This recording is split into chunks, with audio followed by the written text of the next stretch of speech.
Hello again, everyone. Welcome to another episode of Game Pass Grab Bag, your weekly podcast reviewing games for the Game Pass collection, bringing you 3 unique perspectives of varying skill range. I am the envoy of this episode, Andrew. With me, our one that's disavowed, Keith. Hello. And our godlike, Aaron. Wow. I was really wondering where you were going to go with that one. I thought you were going to call me like an infected bear or something like that, but I'll take godlike. I don't know. Came on the spot there. But this week, we played Avowed by Obsidian Entertainment. Avowed is a first or third person action RPG where you are playing a godlike, which is a person who is touched at birth, given special powers from a god that, unfortunately for you, you are unaware what the god is. And you are tasked as an envoy of the Empire to go to the north, to this Living Lands, which is a place that's been infected by an evil plague that is now taking over the area, and you're trying to figure out what's going on. But yeah, going around, whether this is a game or pass, I will start for this one. So I was very excited that this is Obsidian Entertainment. I gotta say, I think Obsidian is my favorite studio now. Like, seeing all their games they've come out with, I'm like, I love every game that they have come out with. But with all that being said, though, I want to say, I think Avowed might be my least favorite Obsidian game. But that doesn't mean it's bad. It's just, to me, I was like playing this, I'm like, this is fun, but I don't know, when I've played other Obsidian games, I'm like, this is awesome. I want more of this. For me, Avowed was fine. It just didn't do too much different. So for me playing it, I was like, yeah, I'm liking this. I'm getting a good time. So this is a game. But yeah, I just, this is a good entry level RPG for people who aren't wanting a second job playing an RPG. This is an easy kind of pick up and play kind of RPG. So yeah, it's good. Yeah, I mean, this game has been, I don't know, pretty hyped for a while. And I know we've talked about playing it for quite some time. It's been on everybody's mind. And I was excited to play it. And I wouldn't say it disappointed. I think that there's things about it that I'm like, not incredibly like, oh my goodness, I need to just keep jumping into more and more gameplay. Overall, I think it's fun. I think it's a beautiful game. And, you know, all kind of various other aspects to it. But yeah, I think it's a game for sure. Yeah. This is a game, and it's unfortunate because it probably could have been like a must-play game. And as we go through this, you're going to hear me say a lot of good things about the game, but none of those good things were groundbreaking things. And you're going to hear me say a lot of bad things, but none of those are game-breaking things. So it falls just kind of in this weird middle comfort zone, but it never quite fails and falls flat on its face, and it never quite exceeds what it probably could have exceeded. So it's a game, but it probably misses. What's that phrase? Aim for the moon and you land amongst the stars. It's probably something like that. It's probably something that could have hit the moon, could have been there. Instead, it just turns out to be a pretty good experience, but just not quite. Instead, they aimed for Jacksonville and they landed there. All right, I wouldn't say that, but sure. But anyway, so getting to the story of The Last of Us, you're going into this land where there are mushroom people that are kind of killing each other. Sorry, I'm sorry, it's a different game with mushroom zombie people. Avowed. Yeah. So the story of Avowed, you are going and investigating this land that's people are being infested by mushrooms and killing each other. But yeah, so this game takes place in the Pillar of Eternity universe. So if you don't know that, that's one of Obsidian's other RPGs. That is a tactical RPG as the Pillar of Eternity series. I've played a little bit of them, but never got crazy into them. I think there's 3. Goodness, those were games that always I think looked there's like... just 2. It's Pillar of Eternity and Pillar of Eternity Deadfire. Those looked heavy RPG. Like turn-based heavy RPG. Like it did not look like a game that was going to be up my alley at all. Clearly, this game references, they say Deadfire like 5,000 times in this game. So it clearly references that game a lot, but I wouldn't say you had to have played those games, but did you feel that way, Andrew? No. So it's definitely one of those things of like, oh, if you know, it'll help you because it's the same universe. It's not like the MCU, where it's like, oh, if you miss some Marvel movies, you're not going to understand what's going on here. It's not like that, but there is obviously a lot of context and a lot of context to gods that are in this universe. That, you know, each god has like kind of their specialty. And, you know, there was one god that specifically attacked Deadfire that they keep referencing. So you don't need to play. And I will say, this is one thing that's great about the story. This game has an active codex. So as people are talking, it'll have a highlighted word. And you can press X and look up the glossary and see what that word means. Because a lot of people do speak jargon and just make no sense. But I will say a lot of the dialogue was a lot of context clues. And I'm like, okay, I kind of figure out what this guy's saying. But no, you don't need to play the Pillar of Eternity games. These are very much its own thing. Because none of the games took place in the Living Lands. They took place on different continents. So it's not necessary, but you can obviously understand what's going on.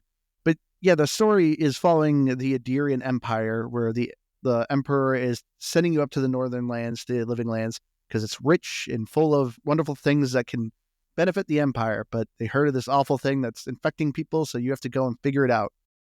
And since you are what's known as a god-touched person, or a godlike person, which is a person that was selected by a random god, or a specific god, and they imbued you with some sort of powers, and you are essentially their vassal.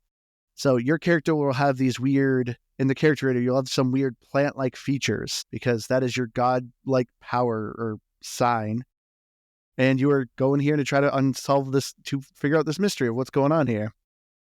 But yeah, as far as the story goes, I gotta say, I liked it, but I wasn't blown away by it. Yeah, it's all right. So last week we played Eternal Strands, and Eternal Strands to me was a paint by numbers. Yeah. This obviously has a lot more depth there, but there was nothing that I saw or encountered that I was like, okay, this is kind of interesting.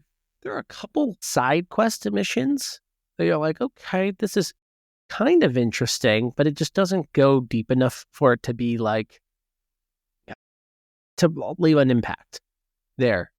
Again, this is going to be a theme through this, where the game's good. I think the story's good. I think the voice acting is good. I'm not going to remember it though. It's not gonna be something that I come back to, and say, man, they really killed it there. I was really captivated by that story.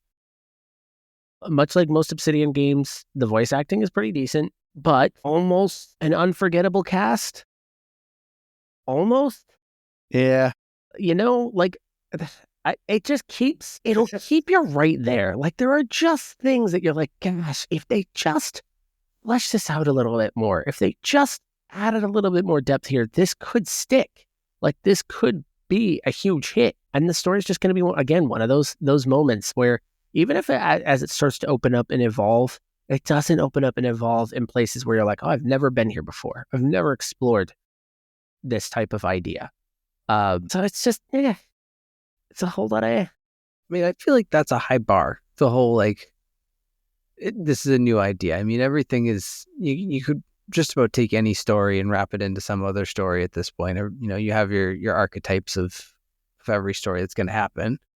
So I don't know, and I don't know. I think maybe sometimes that's why for me with stories and video games, I'm like, I don't know, they're all just kind of same but different. We joke about it with any farm builder game. It's like, oh, you inherit the farm from your uncle or your grandfather, and it's always kind of always heirs of the same thing.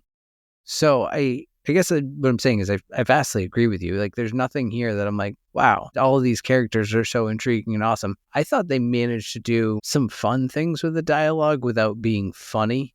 And I can always appreciate that. Like, the one in particular that stood out to me, it was like one of the first times I had to do some sort of like platforming, and there's like a painted white cloth hanging, and he's like, why would somebody just leave a painted white cloth hanging here? And they just like kind of poke fun at it. Does that make or break a game by any means? No. But I always appreciate those little subtleties. I don't know. That was, I think, probably highlighted for me as like little bits like that. Here's the problem, and here's where I would kind of push back on that. One, the developer's Obsidian. So yeah, there is kind of a high bar there. That's kind of their pedigree, is storytelling. That obviously means something to them. So the bar should be a little bit high for them. This isn't Eternal Strands, which probably has a much smaller development team. You kind of expect them to maybe cut some corners. This is Obsidian Games. This is funded by Microsoft. Two, that is the core of this game. The core of this game is character and dialogue. That is, I would say, just a big part of the connective tissue here. So to just go, well, it wasn't that great, that's the problem. That kind of needed to be part of a hit here, because that's just what this game is. We're also going to reference here, because it's impossible not to do this. You probably have to reference Skyrim a lot when you do this. I'm going into this, I was like, I know it kind of looks like Skyrim, but I doubt it's like Skyrim. And then I played it and I was like, I don't know, this kind of reminds me of when I played Skyrim in a lot of ways. So it's kind of hard to ignore that. I don't know if this does a better job of creating memorable moments than Skyrim did. What was that, 15 years ago at this point? So it's just hard for me to look at the story and say, well, it's not that great, but who cares? I kind of had to be great. That's just what this was supposed to be. So I'm going to disagree. I don't think you should compare this game to Skyrim. This is what I think is a big factor when it comes to Avowed too, is your mindset going into this game. To me, this is very much like my mindset when I went to Mafia. Like why I wasn't crazy about Mafia, because I was expecting a Grand Theft Auto, Mafia game. And I was like, that's not what it was. And that's very much how Avowed is. A lot of people are like, oh, this is the new Skyrim. It's not like Skyrim. It's very much a action RPG, not so much of a heavy RPG like Skyrim with a whole criminal system and everything. I don't know about that, Andrew. I understand what you're saying, but to say that you really can't compare this to Skyrim to me is kind of impossible. That's impossible. And I'm not saying that as a bad thing. Like what's happening is there's a lot of negative comparisons happening there. And I push against. Could you compare Mafia to Grand Theft Auto then? No. Why? Because it wasn't an open world. It was an open world. I would say if you were to compare Skyrim, it's first person. You can use magic, or you can use melee, or bows and arrows. You're describing every fantasy game. No, not necessarily. But they don't always necessarily play that way. But it's got a skill tree. It's got an open world. It's got explorable areas. It's got cities and towns that you can explore. If you were to put these two games side by side, you can easily see these comparisons. At Mafia, you couldn't. It wasn't an open world at all. I understand what you're trying to do, because right now what's happening is there's just a lot of negative. Like, oh, well, Skyrim did all these things and this game doesn't do that. And I'm not into that discussion. To me, I would look at this game and say that this is Skyrim-esque. I wouldn't necessarily, but you can't not directly compare these things. I think that's kind of impossible. Even the inventory system is very similar. Nah. The types of things you can pick up. No. In Skyrim, you literally can pick up wooden spoons, like random junk. Yeah, I picked up rotten cabbage. Yeah, because you can cook with it. Yeah, you can cook with it. Obviously, Aaron, you can cook your rotten cabbage. To me, this is an accessible game. This is a game that isn't Skyrim. I'm not saying that it is, but I think you're kind of having to really twist this if you're going to say you can't compare these. Well, okay, this is the thing that I think Avowed does so well. This is, to me, as I've described to some people, this is an every man's RPG. Yes. Anybody could pick this up. Anyone could 100%. Put this down. And Skyrim, I don't know if you've ever played Skyrim recently. If you haven't picked up your file in months, you're like, where am I? What was I doing? In Avowed, that's not the case. In Avowed, I feel like I knew what I was doing, where the story was, what's going on. Everything's just really kind of easy and clean cut.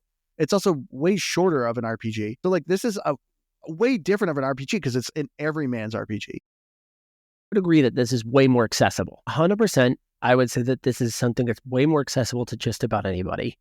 So I think that's, again, where the comparisons kind of differ. Where I think somebody who's going to look at this and be like, oh, Skyrim was better and it did all these things. I think this is obviously a different game. But to me, if you liked that Skyrim style of RPG, you're going to like this one too. I don't think you'd immediately be out on it, but I also think the person that hasn't really tried Skyrim or didn't even like Skyrim might actually like this one. I actually think this one's more accessible. Way easier to pick up. Yeah.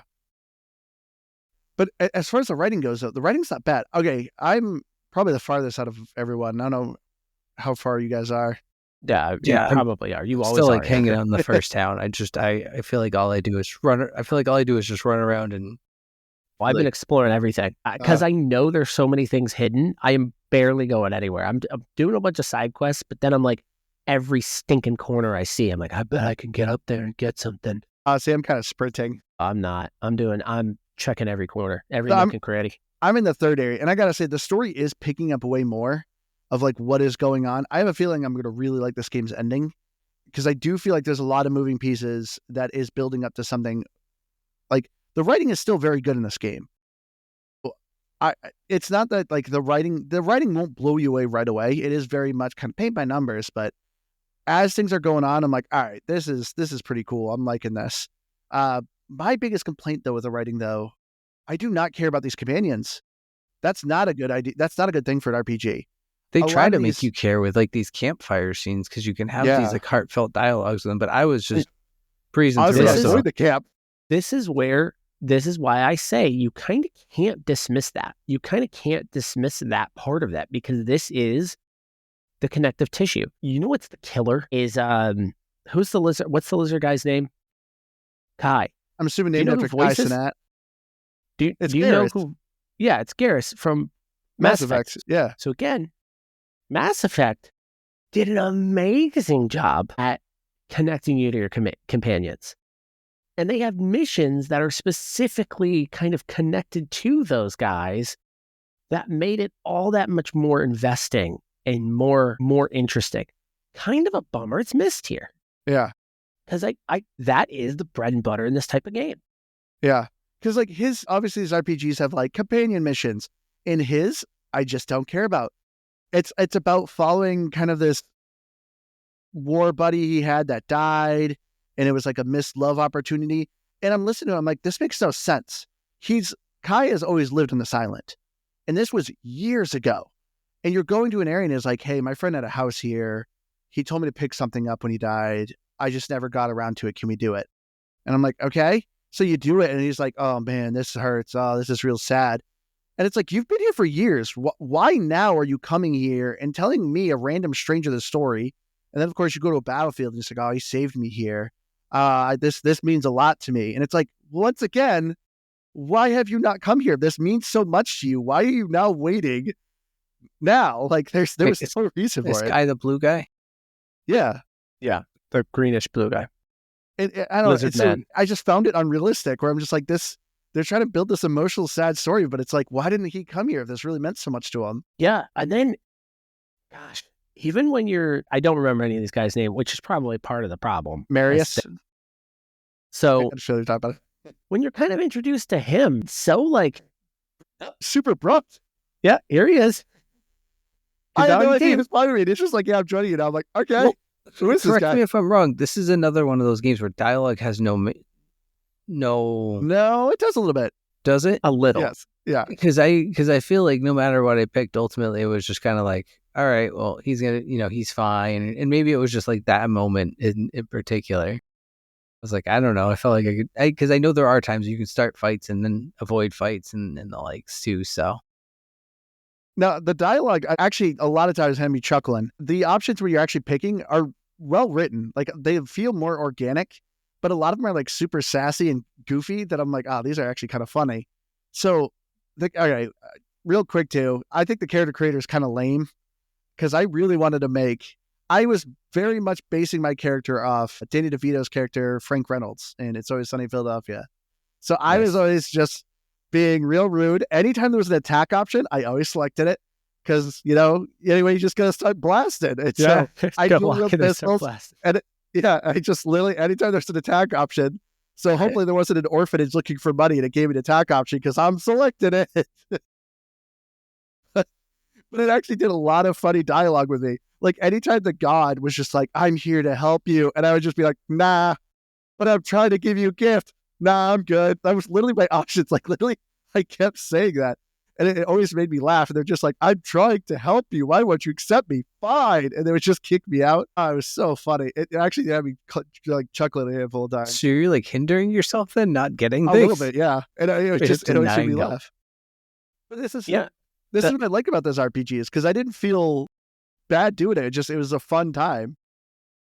The character creation was fine. You kind of have to make a hideous monster. That's kind of like you really don't have much options around that. But you also don't see your character that much. Did any of you play third person at all? A little bit. I was. zero interest in trying that. I like the first person. But No, even then, you're probably third not. person. Yeah, I don't want to see my ugly mushroom face, though. So I avoided that. Now, I don't know if this necessarily directs to the story entirely, but once you know this about the game, and once you see it, you can't unsee it. So again, this is going to be a negative, but again, if you're not really paying attention to it, you might miss it. So this game has been, 7 years in development? I think 7 or 8. It's somewhere up there. This was originally supposed to be like an MMO. Was originally its build, and at some point they changed directions in it. They decided to go with a much more traditional RPG. Have you noticed this, Andrew? That no NPCs move in this game. If you walk into a city or a town, they are all static, which is really normal in MMOs because all the characters are moving. So usually the NPCs stand still, so they're not getting in the way. They don't really have any walking paths. It's such a weird thing.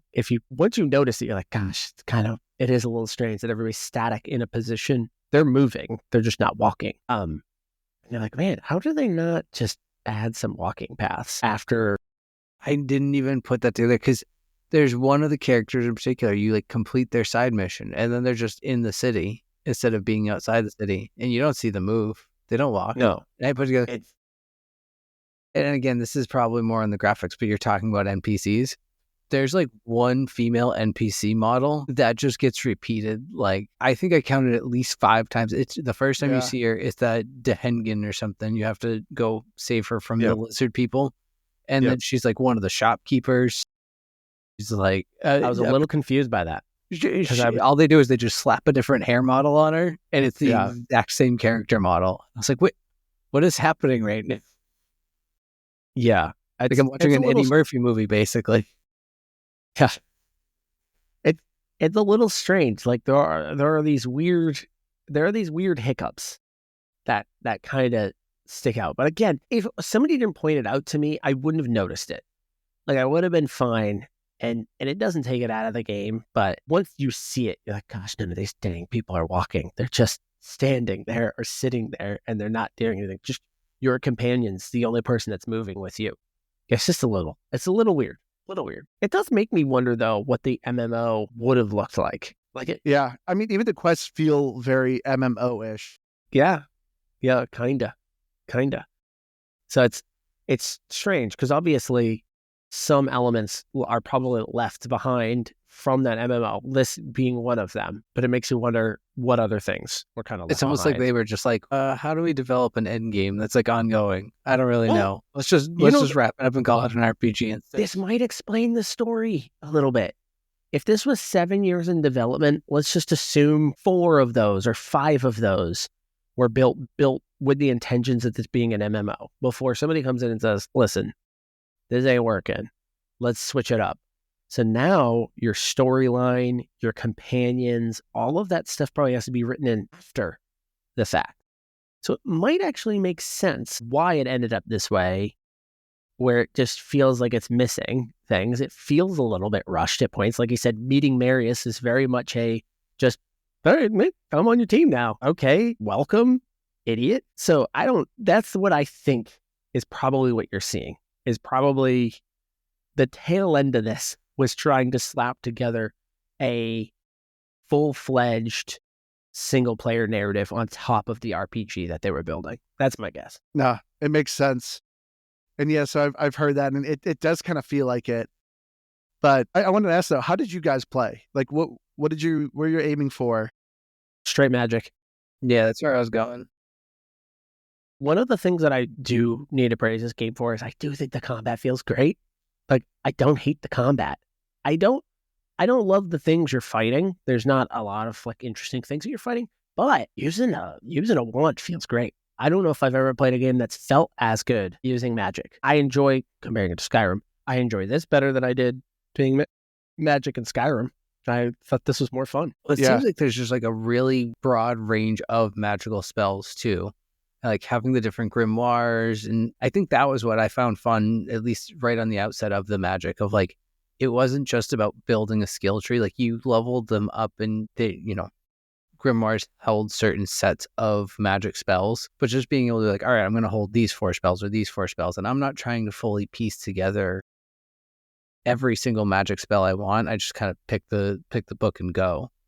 And I don't know, maybe that changes as you get later into the game, but at least where I'm at, I like just being limited to whatever's in the book. Yeah. So what did you guys do for like morality?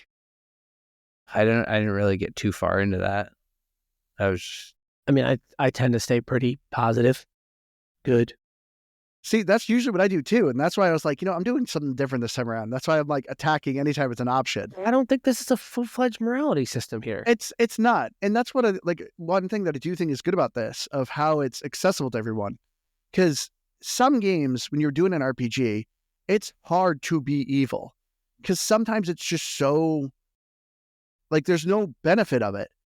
Case in point, one of my favorite games of Mass Effect, you're like 30 hours in, and there is a moment where it's like, if I go the evil route, I will straight up lose a companion.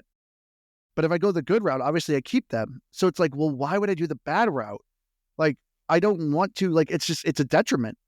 And so in this, it just was goofy and fun. And I didn't feel like anything was hindering me of like, oh, you clearly, if you save this guy, you're going to get some sort of reward. Or if you kill him, like, you're not going to get the reward. So it's just like, well, this is stupid. I guess I'll have to go good. And this, I was just like, just having fun. And also too, since it's a shorter RPG, most RPGs, you're looking 80 plus hours. This, you're looking like 34 to like 45 hours. And that's like if you do completionists, right? If you do completionists, you're like 50 hours. Okay. But yeah, I because of that, I don't feel bad doing these bad choices because I'm like, oh, I didn't waste. I don't feel like, oh, I'm 50 hours in, and if I kill this person off, I'm going to cut a huge part of my story. It's going to completely change anything, and I'm never going to come back here because it takes so long. But this game, since it's shorter, I'm like, oh, I'm going to have fun with this. I'm going to do something different. So I mostly did pistols. I did a little bit of sword combat, but I was like, The pistols I thought are super easy. Like, they're kind of boring because there's not a lot going on with them. And the weird thing about the pistols, it consumes stamina, which doesn't really make much sense. Like, it's weird shooting pistols and hear my guy going, and it's like, Unpressed. Weird. You got to do, I guess, have some negative effect. Yeah. Or you're just going to sit there just shooting that pistols. Or have one random ammo. I know. It's obviously gameplay wise, it makes sense. But yeah, I agree. The combat in this game was a lot more fun. Like, I had a hard time at the beginning of this because I'm like, I'm getting a little bored because, like every RPG, it's a lot of exposition, talking, building up the story, collecting side quests. But then as soon as I started really playing the combat, I'm like, all right, this is fun. I'm having a good time. See, that's where I'm kind of stuck at, and that's where I'm not faulting the game for it, because I'm like, I just know that I haven't fully broken into the full gameplay, but I just feel like I'm just doing a ton of like running around the city, and it's like finding, I was finding the Watcher forever, and just point A to point B in the city and doing all these things, and just that type of stuff gets boring to me in RPGs. I want to go out, I want to explore, I want to have all these side missions. Like, I collected all of the side bounty missions. Not all of them, I'm sure there's more, but I collected a handful of them. It's like, I want to go out and do those, except the one I did try out kept getting my butt handed to me, so I gave up on that one. But that's what I wanted to do. I want to go do more of that type of stuff. Now, speaking of all of that, because I like the combat. I think the combat's a lot of fun. I think we all kind of agree combat's pretty fun. The other thing I don't know how I feel about this. I'm somewhere stuck on this one, but I noticed some people talk about it like they really like it and other people really hate it. What do you think about the enemies not respawning? Once you kill them, they're killed. I get a lot. When I first heard that, I'm like, I don't know about this. But then I'm like, I can walk around and I don't have to worry about fighting the same stupid slimes or whatever over and over and over again. I thought that was the case. I wasn't 100% sure. It was like, maybe I'm just not remembering, or like maybe I'm walking through at nighttime or something. But I was like, I could have sworn there was an enemy here. Like, okay. Once you wipe them out, they're gone. Which, why I'm a little bit on the fence on it, why I've kind of struggled with it a little bit. It kind of ties into the other element of this game that I feel like this is either a hit or miss for people, is gear and how you enhance your gear. So to me, the leveling system, the progression system kind of takes a hit because of that a little bit. Yeah. I don't know if I love it. We've obviously done an episode here on Game Pass Grab Bag for Diablo 4. And we obviously have a long history of Diablo series. We love the Diablo series. Now, on PC, I've been playing Path of Exile 2. Has a core component that is very different from Diablo in the sense that gear will drop, but it's very rare. Path of Exile 2 is so much more about getting materials to upgrade your gear. And it's about finding a nice set of gear and just building it and building it and building it. That's kind of what Avowed is. Yeah. It's less about the gear dropping. You'll find some good gear that drops, but it is way more about the materials and you upgrading that gear. Gear never drops. You find gear in chests, but it'll never drop from an enemy. Well, that's what I mean. You know what I mean. Well, listeners don't. Okay, fair. Okay, listeners, if you kill something, you ain't going to get any gear from it. You're going to find it from chests.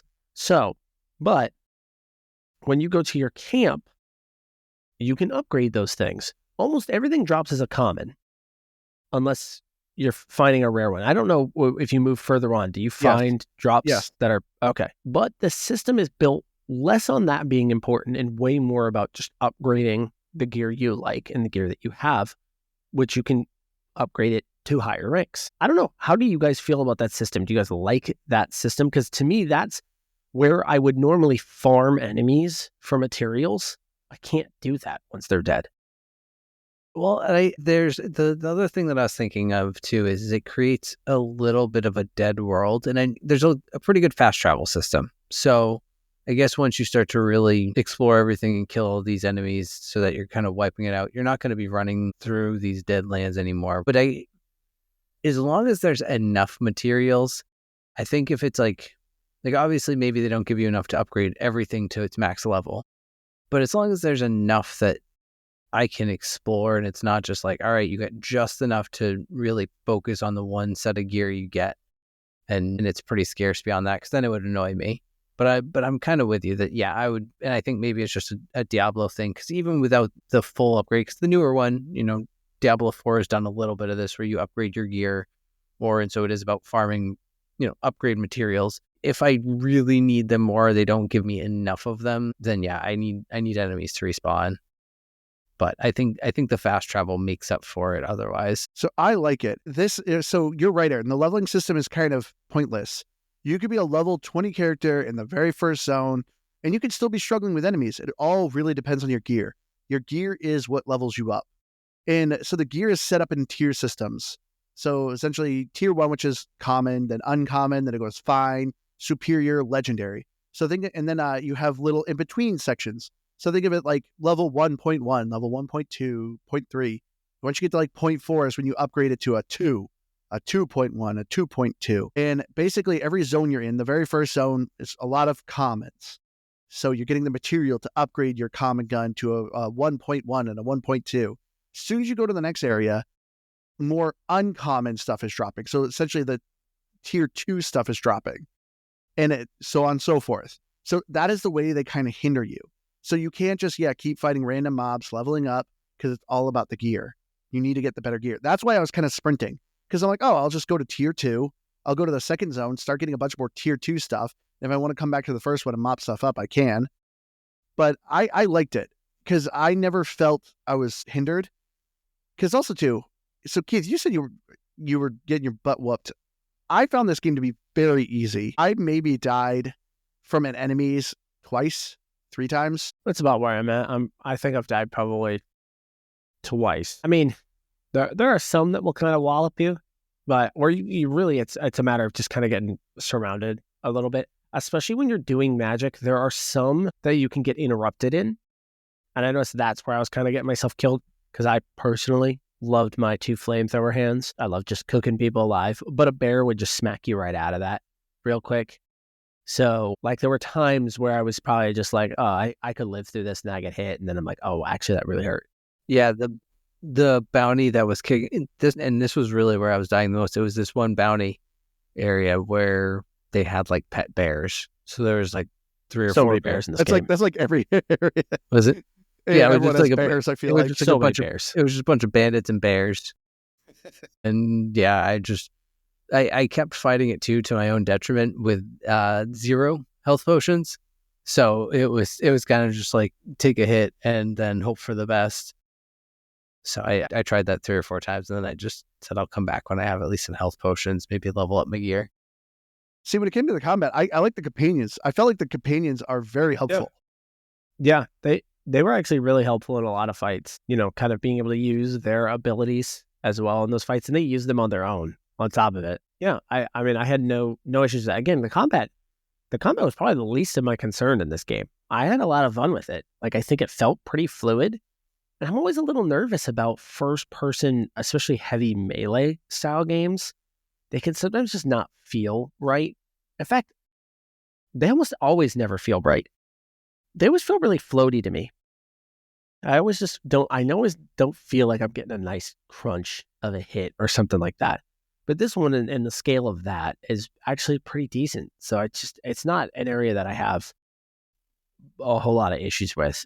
If I were to change one thing, I would, going back to kind of like the enemy just setup, I almost wish, so going back to Path of Exile 2 has a very similar system, again, where once you clear out an area, it remains cleared.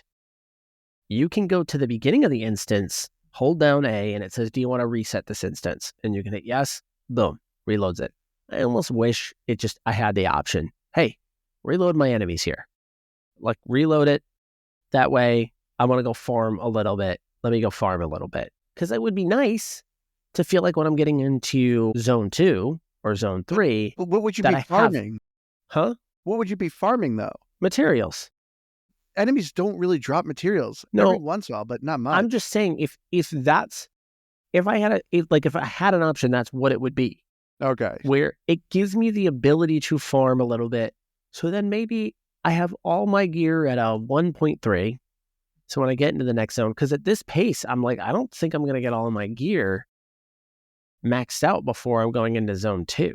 So I feel like I'm already going to go in there with a disadvantage, where just give me that opportunity. Give me the opportunity to farm it. However you wanted me to do that, my suggestion would just be reset the instance, allow me to go in there, farm materials. So you see the combat you weren't concerned about. For me, like I agree with you, but I got to say the thing that's so good about this game is the traversal and the exploration. Yes. Like, a ton of fun. Getting a little bit late into it, but the art department did a fantastic job. And like this environment and world is great to explore. There's so many nooks and crannies, so many little treasures everywhere. I loved exploring in this game. And that's why I love that you didn't have to refight these monsters, because I want to go explore. I understand why people like it, and that's why I'm on the fence. I like that too. I like the fact that I'm just not fighting the same crab spiders everywhere I go. Like I'm happy that I don't have to do that constantly. And you are also right. The exploration is awesome in this, almost to a detriment. The exploration is almost so good that I'm stuck looking in stupid corners, thinking something's hidden in every stinking corner. I like that, though. I would much rather that be the case than knowing there's nothing behind there, leading me to believe that if I go over there, there's probably a chest sitting there waiting for me. But it makes me hang around the game so much longer, because instead of progressing, I'm looking behind that waterfall, because there's always something behind that waterfall. Is that a rule in video games? There has to be at least one waterfall, I think, in any video game. It's not that there is a waterfall in a video game. There is obviously a waterfall in every video game. You cannot name one video game that doesn't have a waterfall. It has one, trust me. The question is there always something behind that waterfall? There's not something behind every waterfall, but every game has to have a waterfall with something behind it, if you have a waterfall. And you have to check. It is not an option. If you see the waterfall, you are going to go through that waterfall to see if there's something in there. And 9 times out of 10, there's something behind that waterfall.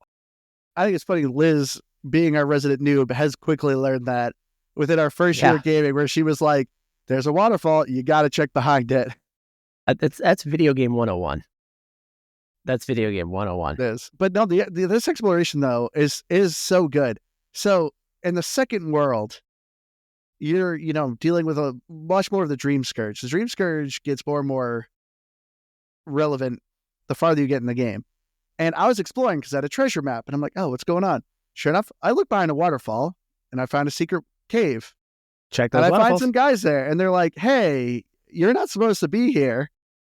And they're like, you can leave and forget here. You have 2 options. They said copper or iron. Copper as in they bribe you, iron being attack. And me going, well, anytime there's an attack option, You're going in blasting. so I went in blasting and I killed everybody. Come to find out, I noticed this after I saw an article where they were like, hey, in the second area, there's a hidden quest that if you do this, you prevent a massive, like, village burning. And I'm like, okay. So remember when you said hopefully there's not an orphanage that needs to be saved? Yeah. I completely did it by accident. And then, yeah, sure enough, the whole event played out. I was like, whoa, okay, that was kind of cool. So the exploration of this game, it really pays People off. died. It's super fun. Yeah, there's a ton of little mysteries. There's a ton of little mysteries, ton of little nooks and crannies. And that to me is, if that's something you find fun, the only thing that's kind of like, if you think about it, most of the exploring, well, let's take that, your story, as just like the exception, that was kind of a one-off. Most of the exploring you do, I don't think really pays off outside of that dopamine hit of opening a chest and getting a cabbage and a 20 piece of cloth. Yeah, 5 coins. Because unfortunately, that's usually what you're finding when you're exploring, but you still kind of feel good just opening that chest. Be like, yeah, I got it. So again, with the exception of obviously Andrew checking the waterfall like he should be doing and totally altering his game by making the wrong choice. The coolest choice. It got me an achievement, so It was the coolest choice. it was. Still the exploring part of it does. It feels like a dense world with a lot of cool little things happening in little corners. I'm still trying to figure out what happens with that girl and her Zarev friend. I found her friend back at the cabin, but I didn't want to get into a fight with him, so I left. So I figure I can go back again, and maybe I befriend him. So Try actually, blasting, Keith. So again, Andrew, you're a little bit further. So this isn't really a spoiler, just because this event is so small. But I want to know if it leads to something bigger.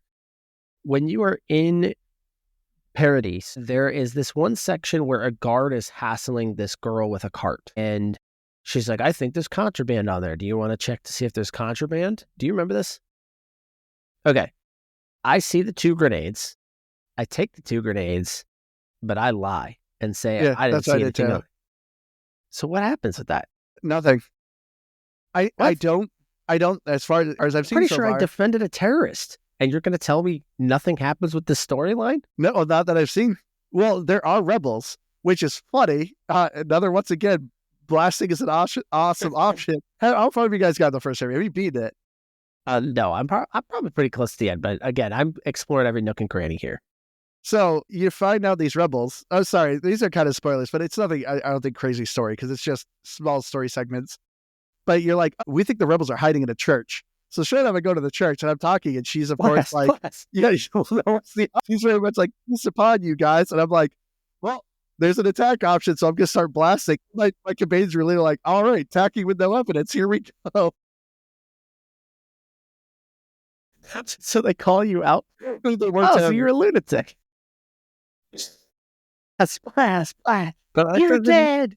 I like that they just blindly Women and follow you, children though. just running, and you're just blasting them as they're trying to get out of the church. See, this is what I've been loving about this game. I'm like, I didn't care. I'm like, this is a fun gameplay of just anytime I can attack, I'm going to attack. I do appreciate that you just committed that fully to it, though, too. Just without question, just like attack. Okay. He started this game with a mission, and that was be Danny DeVito and just blast everything it gives you the option. Gives you the option to start blasting it, just blast it. So I do commend you on being committed to that. Thank you. It's been a fun journey. Oh man, yeah. The companions do like add a lot of flavor to it. Oh, because there was another side quest where you meet refugees, and they're like, "Oh, we ran from the mainland because we were actually criminals," and they're like, "Oh, don't tell them." Yeah, Come to find out they murdered somebody.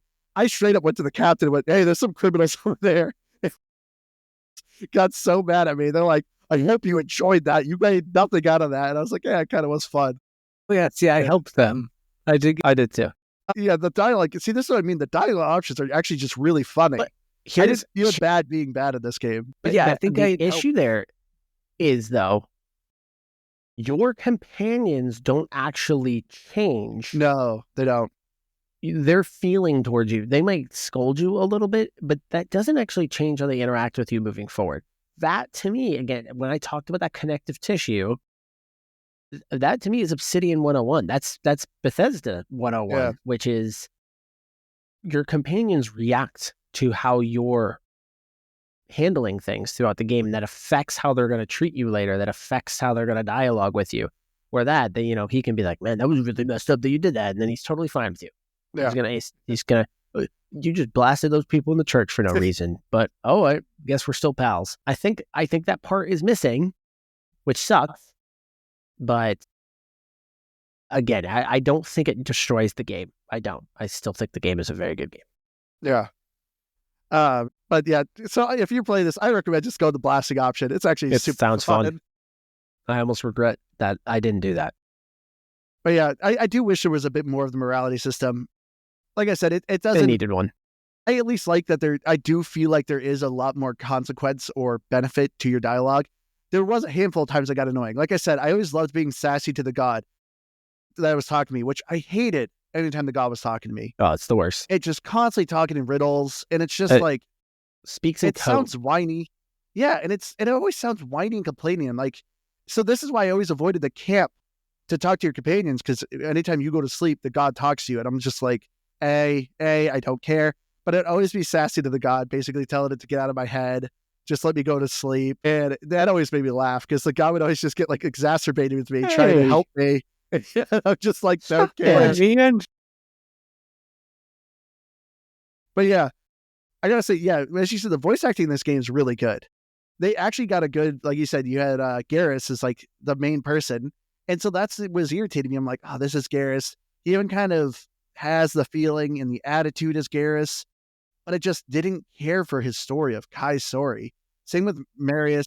Marius are constantly like, oh, he's hiding pain, but I just wasn't interested. And then you get two magic casters eventually, and one of them hers was a little more interesting. The other one is like a short cat lady. I forget what her name is. You only keep two of them at a time?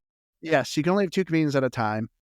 But their story was okay. But yeah, just so far, I just wasn't blown away by these companions. Yeah, decent voice dialogue. But again, we've already gone through all that. I think that's just a symptom of a story that I don't think was completely fleshed out. Yeah. And same with the music. Music was fine. Yeah, nothing stood out. And that's kind of a bummer too, because I'm sorry, Andrew, I just have to do it. But when you're building a world like this, and because this is a beautiful game. Graphically, I think this game's beautiful. I think we all agree. Beautiful, beautiful looking game. But comparing it to Skyrim, which I didn't do a whole lot of, Skyrim has some absolutely iconic songs. There are some songs on that soundtrack that stand alone. Like, if you did not know this was connected to a video game, you'd be like, this is a beautiful piece of art right here. You kind of have to marry that with a game like this. When you make a game this deep in fantasy and this beautiful, this is a beautiful looking game, just nail that. I want to walk into Paradise and this just swelling orchestra come in as soon as I walk in. That's what I want. I want that to just pop in my brain, because I love that. To this day, some of my favorite soundtracks have been Battlefield games, where their opening menus have been like, oh my goodness, this is an insane piece of art right here. I don't know. Have you heard the new Call of Duty theme song? I muted that. I did not want that. So it is kind of a bummer. It's kind of you add it to the list where, like I said, there were going to be a lot of negatives here, but they weren't going to be game breakers for me. It's not a game breaker for me that it doesn't have this. Kind of a bummer. It should have had that. And there was a lot of good things here, but none of those things were groundbreaking that I hadn't seen before in a video game. And it's really pushed this genre forward. It's just one of those things you add to the list of, man, this should have had a killer soundtrack. Should have had it. Well, you mentioned too, and I guess not to like hang everything on this one fact, but you mentioned the whole MMO thing and how these environments feel so much different. Like Paradise, it's like this refugee city, It's supposed to be overcrowded. It's supposed to be busy. It's supposed to be loud. Like, you want to hear an environment of those sounds of, markets and people yelling and sounds. It's dead. You kind of just walk around from one person to the next person, and it's lifeless. And those are the types of sounds too that are really pull you into an environment. You walk in, it's not just the music. It's, do I feel like I'm in a bustling refugee city? No. It's beautiful. It's an environment, but that's about it. It doesn't feel like anything other than a city. Of all the sounds, though, again, not great. I do love, and I wonder the panting with the pistols. No, I like it. Your kind of incantations when you do spells. Yeah, I was a magic caster, so I had to do it. What's odd to me is you don't have a voice in this game.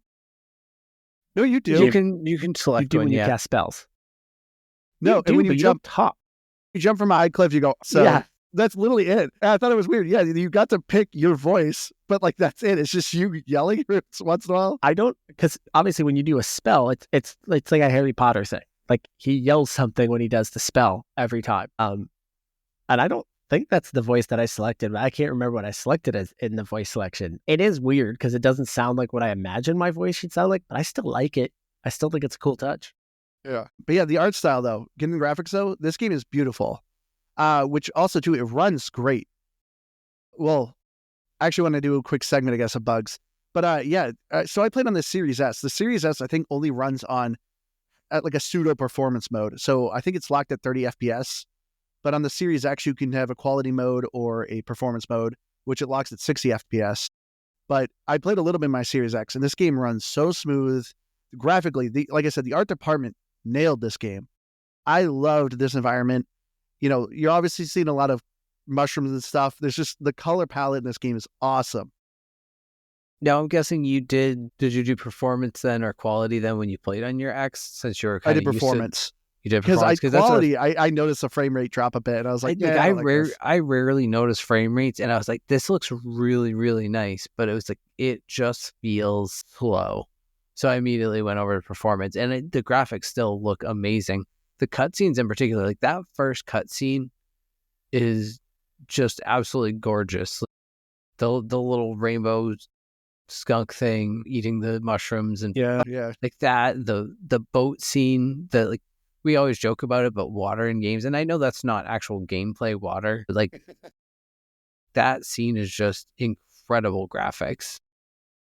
I mean, we're seeing Unreal Engine 5 kind of really start to hit its stride here. Obviously, it's still relatively new, so we've had a kind of slew of games that were kind of really kind of testing its limits. I know you guys played one of the earlier Unreal 5 games with the other Magic Casters, the Magic Casters Call of Duty game. I already forget the name of that one. What was that one called? Wait. Yeah. That's a bad sign. Immortals? No. Immortals of Aveum. Immortals of Aveum, yes. Yeah, Immortals of Aveum. So that was one of the first Unreal Engine 5 games, I think, that came out. Gosh, that game is such an awful story. Yeah, but so we're starting to hit, I think, probably a good spot where I think people are starting to realize how far you can actually push it to make a game that looks that nice, that runs that smoothly. Yeah, is really impressive. Yeah, I have no complaints. I think it was smart too. Do you remember I think this was like the beginning when they showed off the first announcement of this game. It wasn't any gameplay. Do you remember that? It was really dark. Yeah. Really dark, really gritty. So I think them changing that style and going with something a lot more softer, brighter, was a smarter move. I do think that was a right move. It doesn't match their Pillars of Eternity games that they're connected to, that I think are gritty and dark. But when you talk about accessibility, to me, this helps it again. This is kind of another plus for it, where it's much more inviting when you're looking at this game and you just see those waterfalls and you're like, I got to look behind those waterfalls. So yeah, great looking game. DLC does not approve. Nice. There you go. Chasing waterfalls. I get it. DLC, and I'm like, what does it do with it? Keith doesn't want no scrubs. But yeah, they're getting the achievements. The achievements are good. There is a handful that are missable, but This is an RPG that's kind of easy to pick up again. There's an achievement to beat the game completely all over on the hardest difficulty. I do like 2 of the achievements are named after some of their previous games. One's called Grounded, obviously named after Grounded, where you kill, so many beetles and scorpions. And then the other one was Alpha Strike Protocol, which obviously is based off of Alpha Protocol. But that was like assassinate people. But the achievements overall, though, are pretty nice. Like I said, there's a couple that are missable. Like the one I did of like killing that camp that was going to burn down a village was an achievement. And it's something that's super easily overlooked. So that one that's like almost forced replay though, like you get an achievement either way. And it's just you get the one dependent on the choice you make. I don't think so. I think it was only the one option. Those ones I hate. Kind of lame. Because those, I mean, I guess if there's already... Yeah, but it forces you into a decision that results in a bunch of people dying. Well, I mean, I guess if the achievement, if you already have one built in where it's like replay it and beat it on the hardest difficulty, you're already forcing the replay, so you might as well have some of those achievements, but... The achievement should be justified them. Make whatever decision you want to make. It shouldn't be tied to Anders' negative decision on murdering these innocent people. You should be a giant jerk about everything. I mean, I also named my character Hugh Janus. Nice. Which was also pretty funny because I'm reading letters and like, watch out for Hugh Janus. And I actually forgot that was my name. I was like, wow, that's a goofy name. I was like, oh, wait, yeah, that's right. Well, Keith it had a better name. Yeah, I just went with Penis. I just didn't even... Which was really great because in there's one dialogue, you meet someone, also the same female character, just she's in a different environment. It is a different name, but she's the same character model because that's all they have. But yeah, she addresses you, and the reply was your name in the flesh. So the reply was Penis in the flesh. Pure comedy. I laughed way harder than I should have bet. But yeah, let's get our final thoughts here. So Avowed, as I said, this is probably my least favorite Obsidian game. It was more light on the RPG kind of elements for me, but I still had a blast. This game was still making me laugh. I had a fun time with the combat. I just wish the campaigns were a little more interesting. The story is picking up, so it's a kind of a slow start, but I didn't care because I had fun with the combat. Once I started blasting, especially when I had the options to just start blasting, and I was picking every time. It's a good time. It's a good, exploration. This is something you can easily pick up and put down. You can not play this game for a month, and I feel like you would still remember what you were doing, what the controls were, because everything's so well placed on the map of, hey, this is your objective. Do this thing. Forgot to mention, did you guys have any bugs? No. So that sends out. I thought I did, and then I was an idiot. And the problem wasn't the game, it was me. So I at least had one. It was a bounty. Whenever you do, every zone has about 5 bounties you do. One of the bounties I killed, and you're supposed to collect something to turn that in for the bounty. It did not spawn for me. So since enemies don't respawn, I can't complete this bounty anymore. I killed the guy, and it's just not there. Well, his body, I think, went to the ground. Instance. Yep. No, yeah, if only I could. Sounds like my suggestion would have helped that. But besides that, so now I will have this bounty I can never complete unless I start a new game. Overall, though, I haven't had any other issues. I saw some weird NPC model glitchiness, but that's about it. Yeah, the combat's a lot of fun, though. The environment is just awesome. The art team did a fantastic job. But yeah, for me, this is actually, I'll probably put this at like a 78. Dang, I feel like that's lower than I was expecting you to go. I don't know what I was fully expecting, but just lower than I expected. But I really enjoyed it. I could see myself playing more. It's a good, just something to kill some time. And I don't feel like I have to dedicate hours and hours at a whole time to play it to feel like I've accomplished anything or really just enjoyed my gameplay with it. I do think it's a little bit slow to start. That's where I'm kind of slaughtering my way through. But I think, or I can see where the game opens up. The magic looks fun. I was having fun with it already. Just a lot of different elements to it. So I don't know. I forgot about Skyrim. I don't think I played Skyrim actually. Yeah, we covered it, Keith. Oh, there you go. I don't know when the last time I played Skyrim was. I don't remember how I even felt about it. But I had a lot of fun with this. I'd give it an 80. All right. Yeah, kind of echoing my words from the beginning here. This does a lot of good things, but nothing amazing. It does some bad things, but nothing game-breaking. It's a much more accessible version. I'm trying not to compare it to Skyrim, but it is a much more accessible version to Skyrim. I think this is one of those games that I'm glad that it is a staple that will live in the Game Pass collection. I don't think it's going to sell a lot of Game Pass subscriptions, but it's going to be one of those games that I think a lot of people will pick up, especially as time goes on. Because right now, there isn't really a lot of games like it. And that's why when you compare it to Skyrim, you're kind of like, man, is that... what else can you really compare it to? Because there is such a large gap on this type of RPG. And you wonder what the problem is everything's a live service now. Yeah. So these types of games, it's kind of crazy to think that this was supposed to be an MMO that reverted back to just a standard RPG.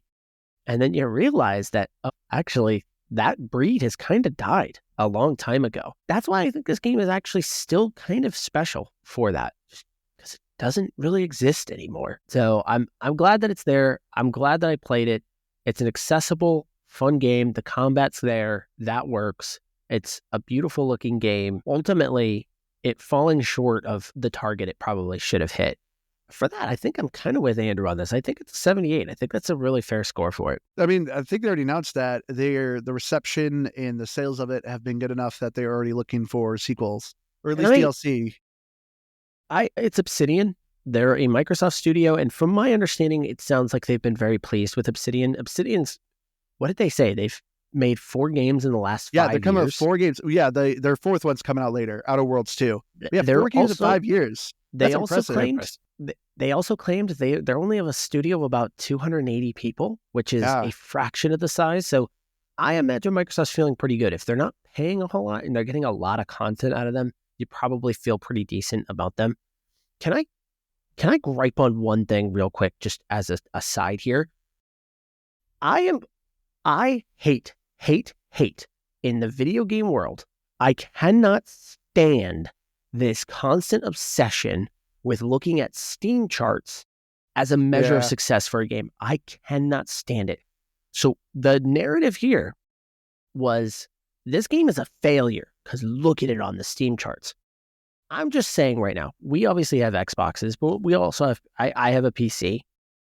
If I had a PC right now, and my option is spend $70 on Steam for this game, or go get Game Pass and just download it along with everything else, I'm getting Game Pass. Why is Steam charts the thing everyone is measuring this game's success on? It feels like the worst way to play this game is on Steam. You have that option if you want it. If you want to go pay for the game and you want to go play it on Steam, go ahead and do that. But to then sit there and say that this is the measure of its success is driving me nuts. I understand if the game is only on Steam and that's how you want to judge it, that makes sense, or that's the primary way that everyone's doing it. I don't think that's the primary way that everyone's playing this game. Cannot stand that. I've seen about 15 different YouTube videos that are like, it's totally taken. Look at the Steam charts. Oh my gosh. I hate that so much. Well, because even if you have a Steam Deck, you can just do Xbox Cloud. Literally buying it on Steam to me is probably the worst way to get access to this game. It's the most expensive way to get access to this game. The only reason you're doing that is because you're just like, I just really love Steam and I would like to give them my money. I will give it one. If there was one reason why you might get it on Steam is because if you wanted early access, you could do that through Steam. So but maybe somebody just... You could still do that on Xbox. You could still do that on Xbox. That's true. You could still do that with Game Pass. But whatever. Either way, I hate it so much. So much. It drives me crazy. And so again, it sounds like the studio's happy with its reception. They're happy with what they're getting out of it. My guess is that Microsoft is also feeling pretty good about that too, that this has been a pretty successful launch for them, because I'm going to guess 90% of the people playing this game are playing it on Game Pass. Yeah. I do agree with you. It is kind of a weird thing of just a lot of people want a lot of games to fail. That's for the sake of failing. Can't stand it. There's this obsession with games failing that it's driving me nuts.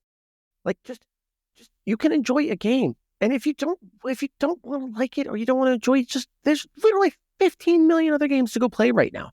There are games launching constantly in different states. You want a live service game? It's there. You want to go pay $70 for a game? It's there. You want to pay $120 to play Civilization 7 early? You can do that.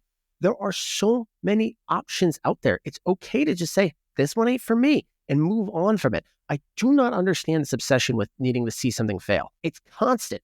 It does not stop. Right now, according to video games, the only game that is successful is Marvel Rivals. It's the only one that seems to be doing fine on Steam charts. Everything else has fallen off. It's so annoying. There should be a Game Pass chart. I agree. No, I don't know. No, I don't need that. I don't need that. I don't need a Game Pass chart. I don't care. Because once it's on Game Pass, especially if it's a Microsoft Studio, it's staying there. So I don't care. Isn't that where they pull like active player numbers and stuff from too? Or does that come through different? For what? Steam? Yeah, like they just pull it from Steam. Steam's the only one that's public. So it's the only way. I understand that where, if you're doing journalism, it's probably the only metric you've got access to. You can pull up Steam right now. You can look at the Steam charts. So I kind of understand that, but it just drives me crazy that there is this constant narrative, and especially on a game launching on Game Pass in Microsoft Studios. I think the dumbest thing you can do is go to the Steam charts and try and glean some piece of information out of it. The dumbest thing, because they were literally comparing this on Steam to Kingdom Come Deliverance 2. That didn't launch on Game Pass. So if you wanted to play that game, you got it through Steam. If you wanted to play Avowed, you would get it through Game Pass. It was the cheapest route to go get it, and you had access to it immediately on top of everything else. I cannot believe people were comparing these two as if this was an easy comparison to make. Stupid. I suspect there's a good chance if you have a PC capable of playing most games, you probably already have Game Pass, because why That's my wouldn't you? point. Even if I didn't have Game Pass, but I wanted to play Avowed, and I had the option to pay $70 on Steam, or what is it, $15? Go get it. Something If you like do that. just PC alone, I think it's like $10. Oh, that's right. Yeah, like you don't have 50. to get Ultimate. Yeah. Oh, perfect. So I'm paying $10. If those are my two options right now, which one am I picking? Well, look at the Steam charts. Of course, the Steam charts are going to look like that. No one would pick that option. No one should be picking that option. Unless you truly want to support the studio. I don't want to sit there and say Obsidian doesn't deserve the $70. But on a consumer side, you're always going to try and pick the cheaper, more efficient option. And that's going to be Game Pass here by a mile. And bringing in those Game Pass subscriptions is exactly what Xbox and Game Pass want. So even if you're doing that, you're more than successful by their accounts. That's 100% what they want. What they want is those signups, and they want you to stick around. They want you to go, dang, look how much is in here. And then they're going to stick around for it. That's what they want. That's why you want to bolster up. It's the same thing Netflix did. They're following Netflix's model to the T right now, which is try and load up on as much content that you can keep on your platform so that anytime somebody comes in to check out a game, they realize there's so much more sitting in here. They're going to stick around. That's the game here. It's all right. The one slight defending of the Steam charts, I do agree with you, Aaron, is it's still quite uncertain. It's still quite uncertain how much a studio makes when people play the game. So yes, you could look at those Steam charts and be like, well, this is actual money that the game has made as opposed to what they're making off Game Pass. My guess, and this is just my guess is that most of these deals are an upfront deal. They're not a deal on how many plays you get. My guess is that Obsidian is a bit different because it's a Microsoft studio. It's a Microsoft studio. So Microsoft probably just has a budget for them, for their game. And then they probably look at how many people have played it on Game Pass and said, oh, that was a successful investment that brought in enough attention and enough eyes here because we want to keep people on this platform. That's probably how these deals work. They probably don't work on, okay, you had, 1.6 million people play your game. Here's your check for 1.6 million users. I don't think it really works that way. That's going to be my guess, is that it's much more of they're tracking how many people are sticking around that play these games. But again, for some reason, the narrative is that we got to look at the Steam charts. I can't stand it. Yeah, I agree. Good rate, Aaron. Sorry. You kind of mentioned, I don't even know what you mentioned, but you said something that really triggered me and I had to get that off my chest. But yeah, and this is once again, even with Eternal Strands last week, this is a game where I'm like, I would love a sequel. I think a sequel will be way better. Yes, Eternal Strands is getting free DLC. They're getting free LC. the idea that they would make a game to this that they weren't making an MMO for, so this was always going to be built as a narrative game, I would imagine a sequel to this would be outstanding. But let's wrap it up here. So thank you all so much for joining us. I've been your hardcore gamer host, Andrew. You can find me next week's live at Firebird01952. Thank you all who join us. Go to our YouTube, our Twitter, all our stuff. Go to GamePassGrabBag.com. You'll find the links to all our stuff. Come to our live recordings. We do every Wednesday around 8:30, 9 o'clock EST. Always love talking to people. Thank you, Javier. Nerd Talk Plus, always joining. But yeah, Aaron, go ahead. What are you streaming? Okay, yeah, so hey, sometimes I stream on the Game Pass Grab Bag channel on YouTube, so please, we are looking to grow that channel. So go ahead and subscribe if you have not. That would be greatly appreciated. And yeah, you might see me there. You've been doing Marvel Rivals, and I've done a Phasmophobia. Plan on doing some more. Yeah, Aaron's great. I've been inspired with my Marvel Rivals gameplay. Playing a lot of Raccoon. I'm basically coaching Keith. Yep. Got to do something during work. So I watch Aaron play Marvel Rivals. It's a good time. Your shirt, it's, I don't know. Yeah, you got it. It So says it's- Carly Cosgrove. Okay, so that's like an Big iCarly. Fit. Yeah, Bigfoot Sporting Club. Yeah, That's just Carly like a- Cosgrove is obviously I assume a band.